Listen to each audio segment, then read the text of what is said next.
Hello everyone, welcome to Field Notes, an exploration of functional medicine. I'm Rob Downey, a family practice MD and Institute for Functional Medicine certified practitioner. I'm coming to you from Seaworthy Functional Medicine in Homer, Alaska. Seaworthy exists to help people overcome their health challenges and be fully vital. So today we are fortunate enough to be joined by Dr. Darin Ingels. Welcome, Dr. Ingels. Dr. Downey, thank you for having me. Oh, what a privilege. I've been so looking forward to this.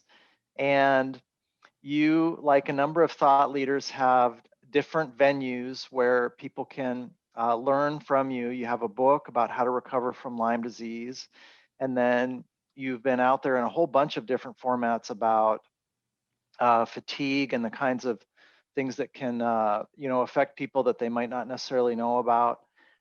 And then at the end, we'll talk about the fact that you've got a master class coming up. So there's a whole bunch, and then you work with patients around the country that need to figure out if they have Lyme disease and these other co-infections and help them. And I think you've been doing this for quite some time now too, right? Yeah, no, I'm in my 22nd, going on 23rd year of practice. And gosh, it's like, where did the time go, right? It's like, Oh my gosh. it's, Yeah. I went to medical school in Seattle, and it's funny. I mean, I grew up in Southern California, so living in an environment where you saw gray skies and rain all the time was a tough environment. I remember thinking, oh, can't wait to get out of Seattle and go someplace warm and sunny. I ended up in Connecticut, which warm and sunny part of the year, but eventually after 18 years in Connecticut, migrated back to Southern California. So here I am Mm-hmm. now in Irvine, California. Mm-hmm.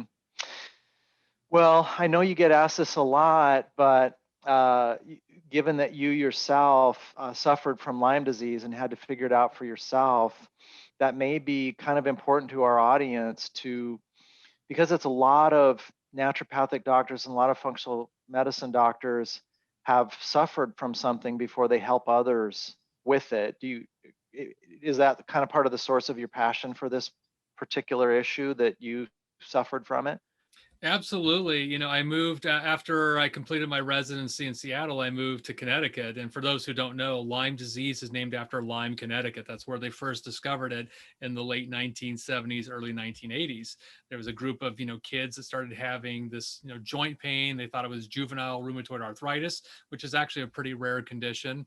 And it took several years to figure it out, but they discovered we'll call it new bacteria. It isn't really new, but sort of newly understood that we now called Lyme disease, based after these people in Lyme, Connecticut. And 40 years later, we've learned so much more about this, this bacteria, which is technically what's called a spirochete. And we can go in a little bit more of that later. But yeah, I had been in Connecticut for about a year and a half. I was actually in the midst of opening my own practice, and 2 weeks before I was set to open my doors, I got bit by a tick, and I had Mm. classic Lyme disease. So I had 105 fever, I had joint pain, I had neuropathy, I had a horrible migraine headache. And it's funny because, of course, I'm a doctor, and before that, I was a microbiologist, so I understand Lyme actually pretty well. And I thought I actually had meningitis. And I had Mm. meningitis when I was in college. So it kind of felt the same. And I was on my way to the hospital, and someone else had noticed I had a big bullseye rash on the back of my leg. Obviously, I can't see behind me. And once they said, "Hey, you got a big rash on your back of your leg," and I did the double mirror thing and saw the bullseye, I'm like, okay, well, we can skip the hospital. I know what this is now. And I went to Yeah. the urgent care center, and it's funny. I go in, they say, "Well, why are you here?" I'm like, "Well, I have Lyme disease." And they're like, "Well, how do you know you have Lyme disease?" I'm like, "Because I have a big bullseye rash on the back of my leg." So Yeah. I got treatment right away. And within 4 days of being on doxycycline, I actually felt fine. But for anyone who's ever opened their own business, knows what it's like. I mean, I couldn't afford staff, so it was me, and answering the phones and seeing patients and doing my bookkeeping. So I was working 6 7 days a week, long hours. And 8 months into that schedule, I started to relapse, and I got symptoms again. And I went back on antibiotics. It didn't do anything for a month. Changed antibiotics, didn't do anything for a month. And I actually spent 9 months cycling through various combinations of antibiotics. And not only did I not get better, I was actually getting a lot worse. My gut was a wreck. I lost, I think, 30 pounds over the course of 9 months, not in a healthy way. And I just Hmm. felt terrible. And I was Mm-hmm. fortunate to have found a doctor in New York City that I had known of over the years, being, we was only about an hour outside of New York City. And I had seen patients over the years that had seen him, Dr. Zhang. And I went to see him, and he started me with acupuncture and Chinese herbs, and also kind of just reminding me that I wasn't taking care of myself. It Mm. really was the perfect storm of the timing of when I got infected, not doing all the things we tell all of our patients to do and taking care of themselves.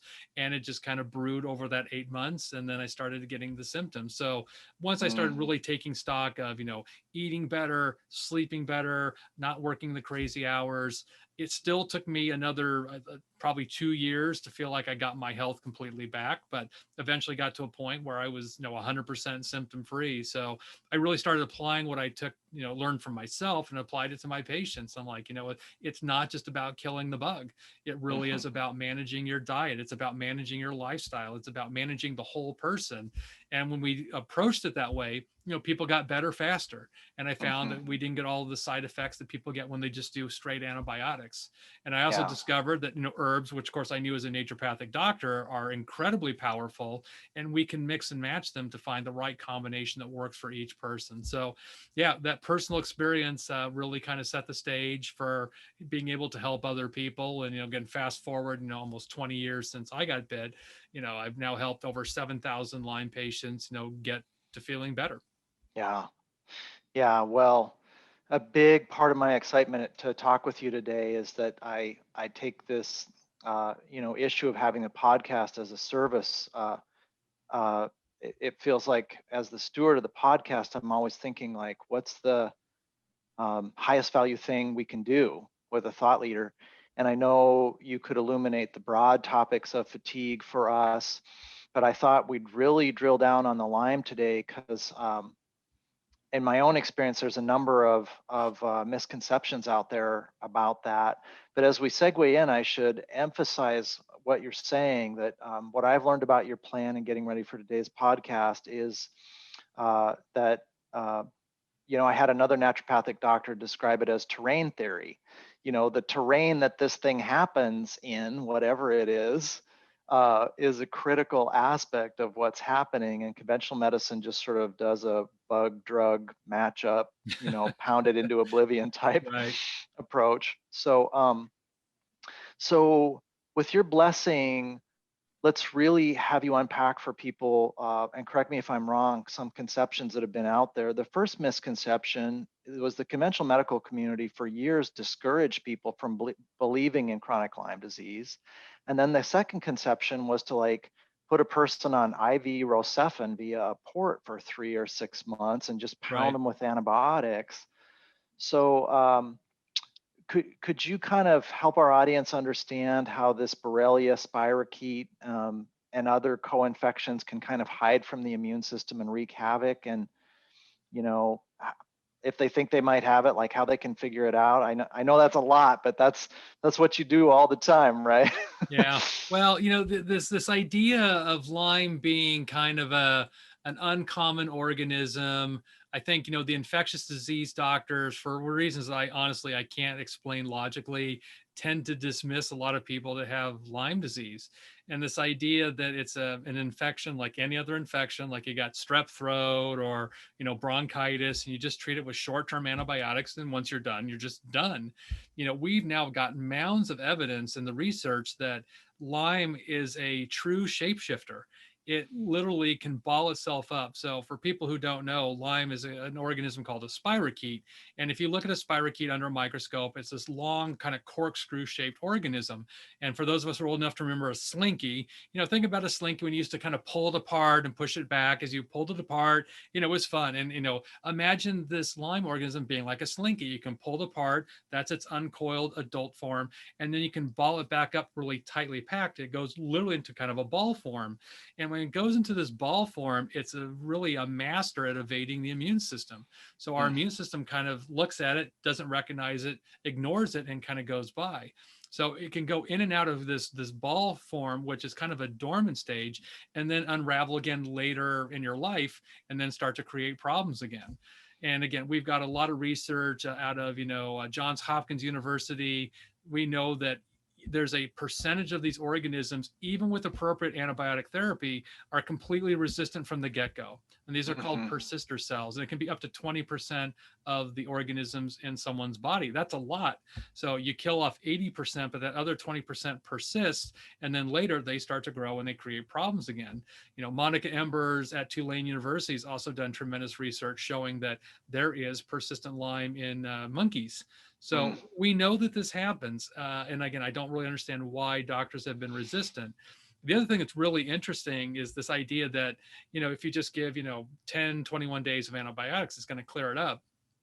To put this in perspective, consider that most bacteria in your body replicate about every 10 to 20 minutes, pretty fast. If you get tuberculosis, which thank God we don't see much in our country anymore, but if you do, they will treat you with a triple antibiotic cocktail for 9 to 12 months. And these are Mm-hmm. usually pretty heavy duty antibiotics. And the reason Mm-hmm. they do that is that tuberculosis is a very slow growing organism.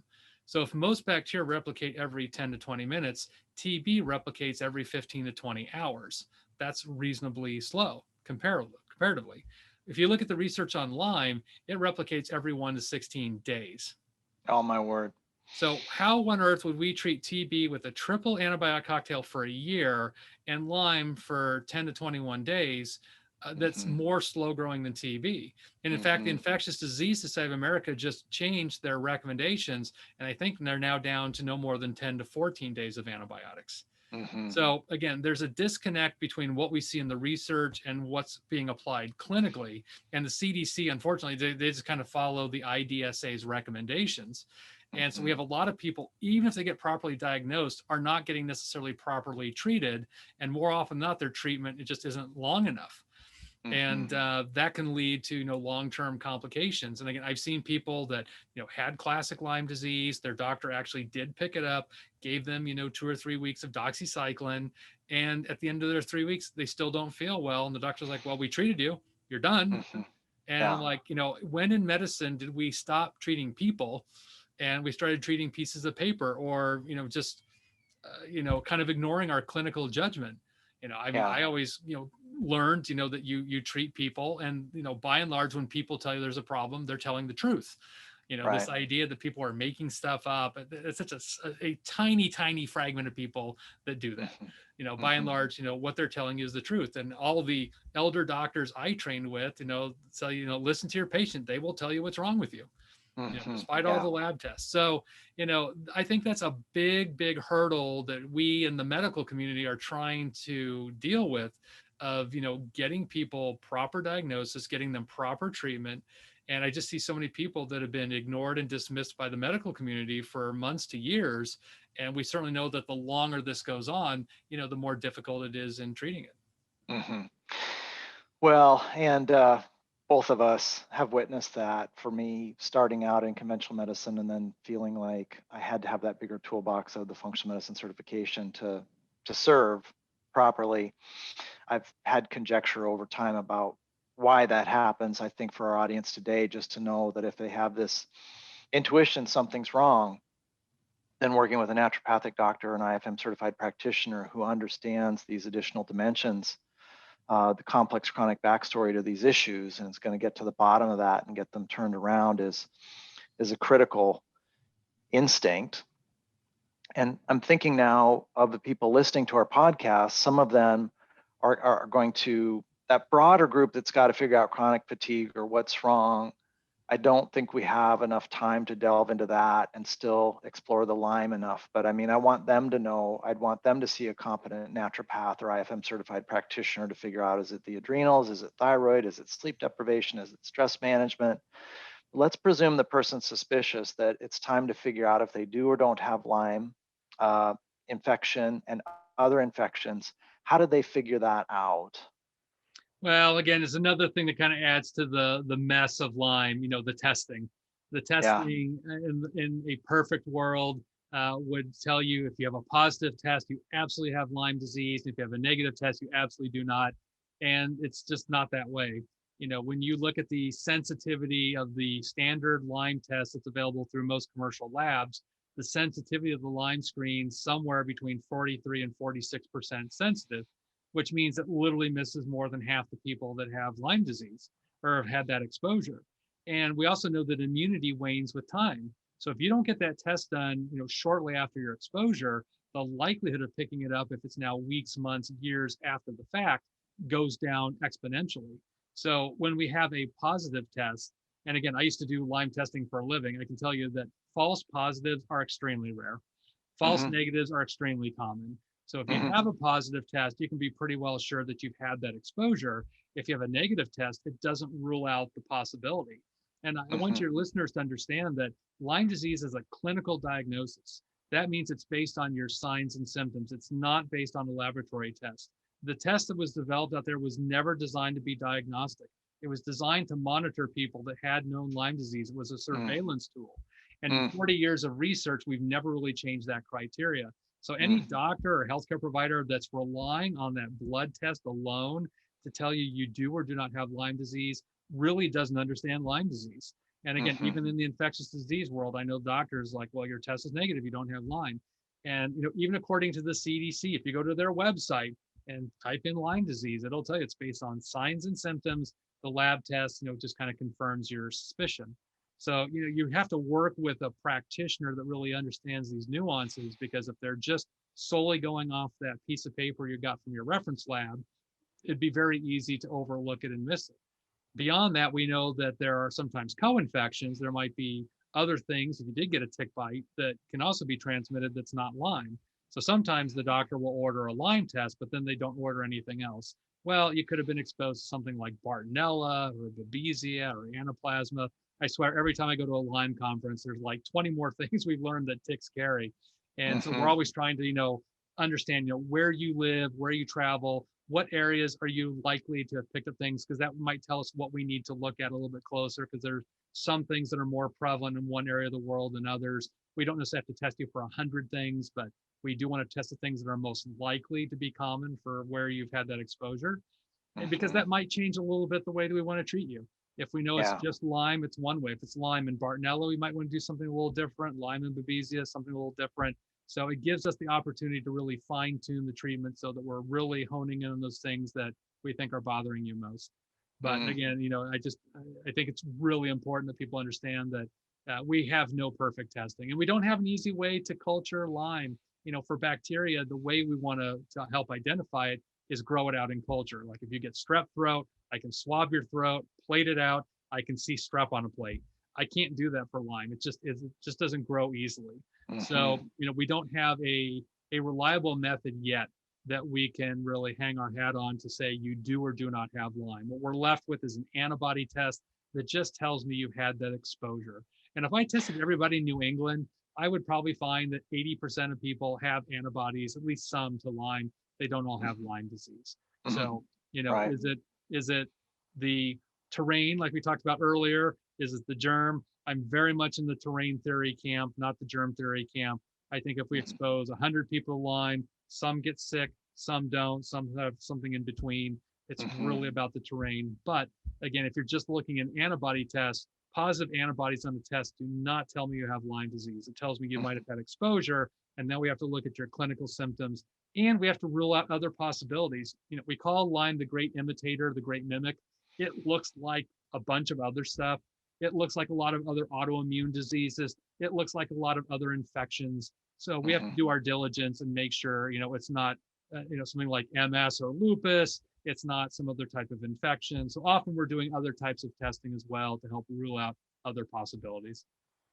I love getting to talk to you because this just makes so much sense to me. It just feels like it really illuminates with a terrific clarity the complexity, and it also segues into a related issue, which is, I think, because so many people in Western culture and America have been sort of, had an antibiotic for an ear infection or pneumonia or a sinus infection or urinary tract infection, this kind of one-to-one magic bullet relationship between organism and drug as a consciousness has emerged.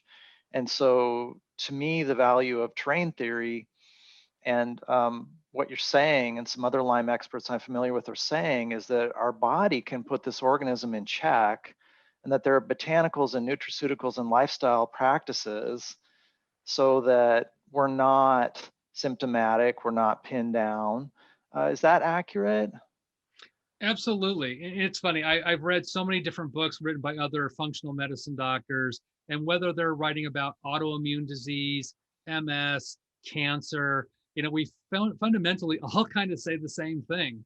Again, it all comes down to how you're treating your body, how you're managing your farm, so to speak.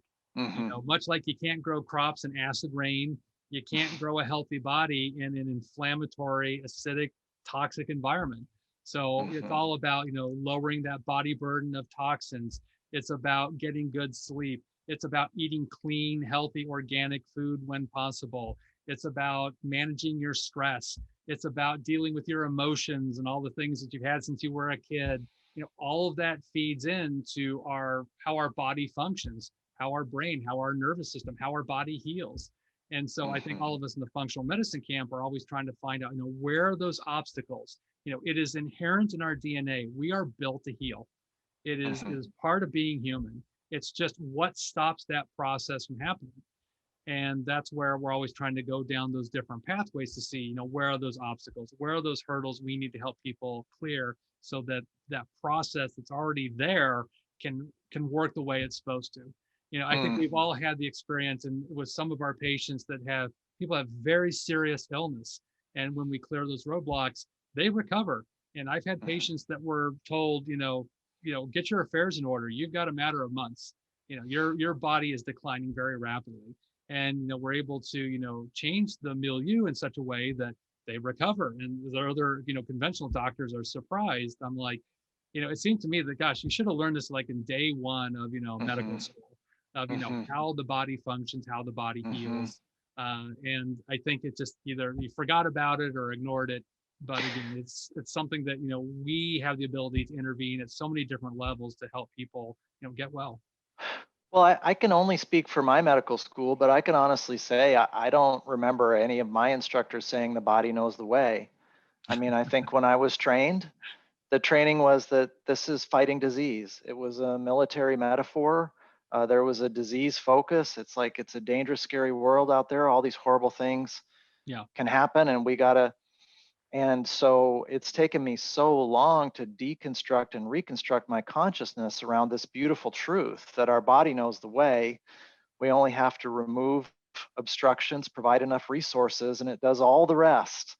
Yeah. It's critical in Lyme. It's critical in somebody thinking they could, botanical or nutraceutical their way out of Lyme, but not sleep and have a poor attitude and, eat garbage and not move and not be socially connected. Those cool things they can take aren't going to be a game changer. And if they take great care of themselves and use the botanicals and nutraceuticals and appropriate testing, they're perfectly positioned then to turn the tide. That's kind of how I see it. Yeah. Well, I think we always use the analogy of like, the sick fish in the dirty fish tank. Do we treat the sick fish or do we clean out their tank? We got to clean out their tank, right? So we've got to Yeah, get rid of all that stuff around us that keeps us, makes us and keeps us sick. And if we can yeah, do that, again, we've now given us a leg up so that when we're adding the yeah, botanicals, the nutraceuticals, the mind body therapy, we've cleared that road that those therapies can actually work much better. But yeah, if someone stays, in a toxic environment and whatever that means for the person, it's yeah, just harder to get those other things to work the way we want. yeah, yeah. Well, and so to flag it, because of your book, if people listening feel like, well, I got to understand this. I love what this guy's saying. I want to go learn about it. They can read your book, and at the end, we'll talk about how you've got a master class coming up. And again, how does that work if like you practice out of California? So what happens if somebody's living in Virginia and they want to work with you? They're like, I want to work with Dr. Ingels. How does that work?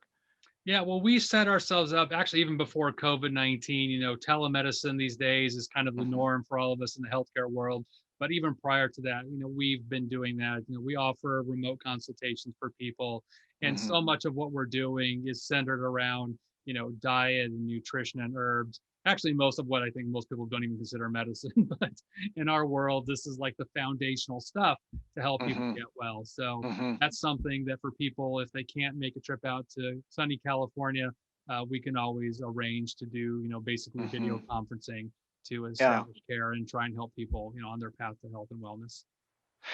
Well, let's presume someone's got a good attitude, good social connection, they get enough sleep, they move, they eat a whole food plan, and they're getting a good solid sleep. So they've, according to the Institute for Functional Medicine, they've taken care of the 5 lifestyle domains.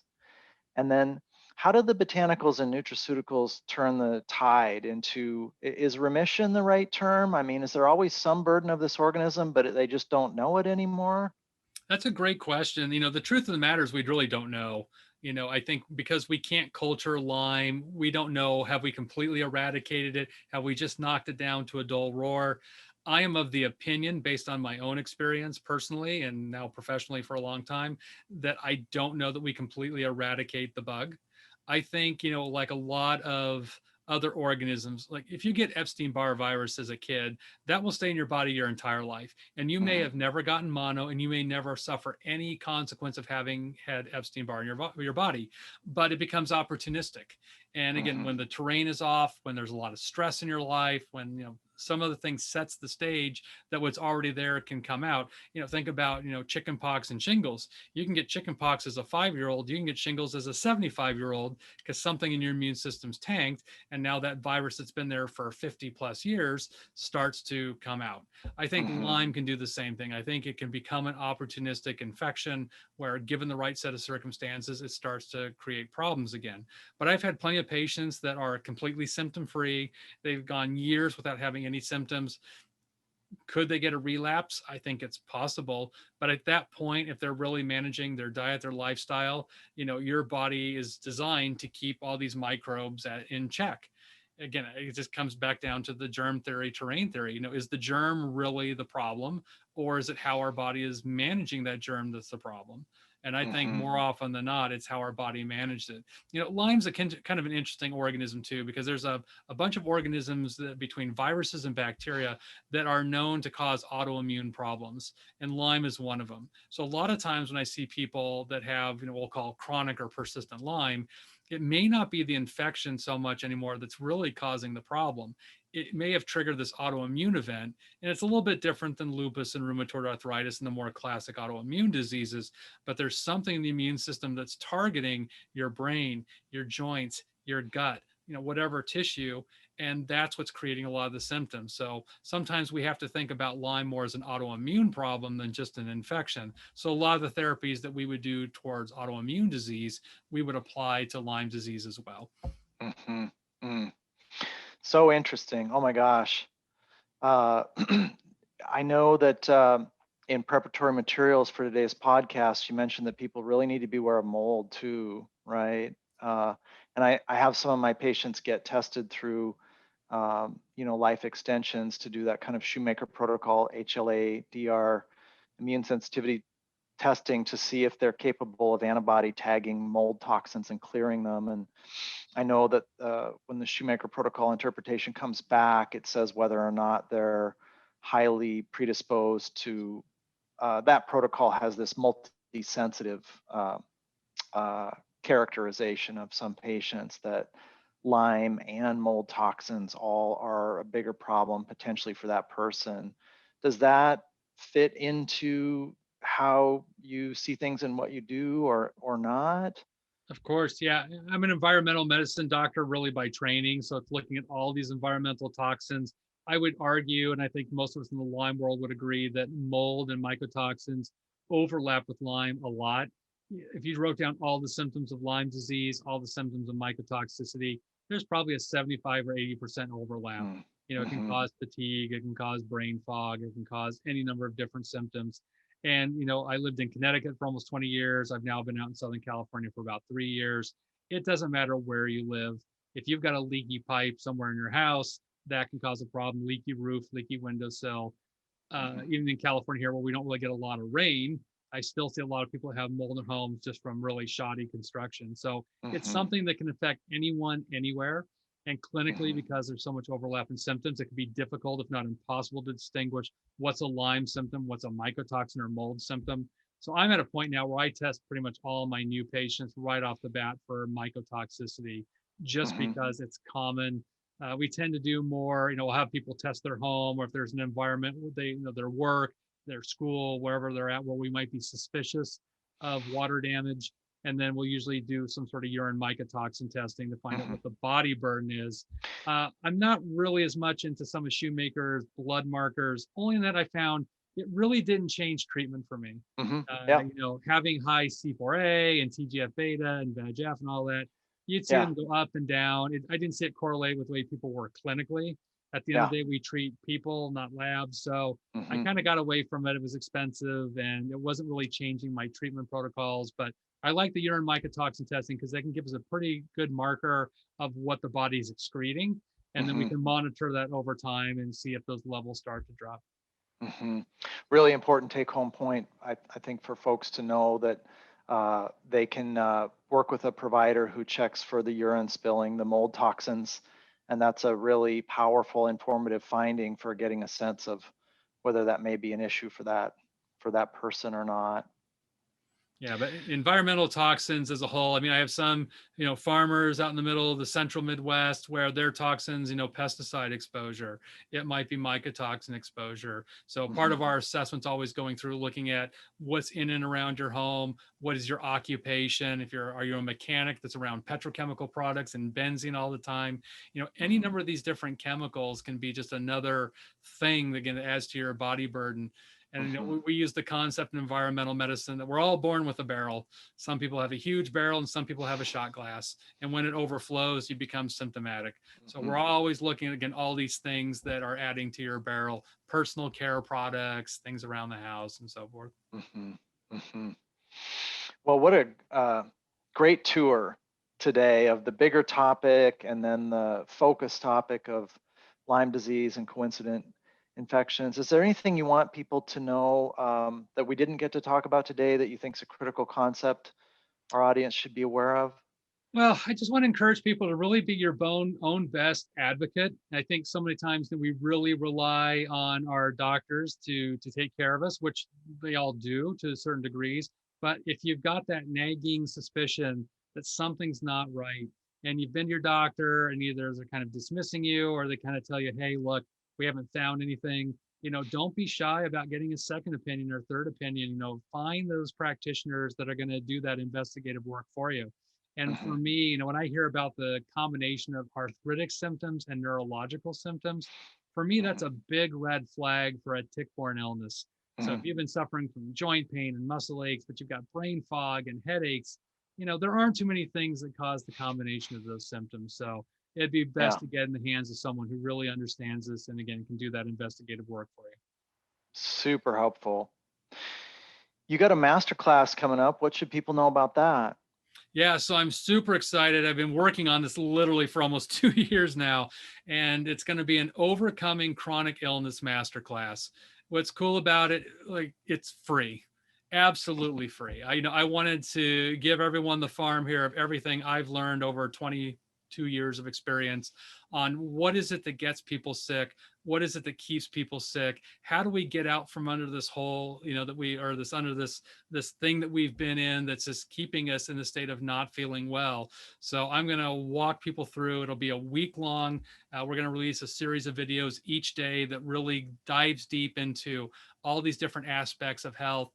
And we were shooting for an August launch. I think we're going to get pushed back a little bit because of other factors that have happened with COVID-19 and trying to get some of the production done. But we'd love for people to, sign up for my email list, get on it. And as soon as we're ready to launch that program, we're going to shoot out an email to everybody and let you know about it. But it's going to be completely free, and I think people are going to get a lot of value out of it in terms of what they can do, what you can do for yourself. That's not relying on necessarily another practitioner, another doctor.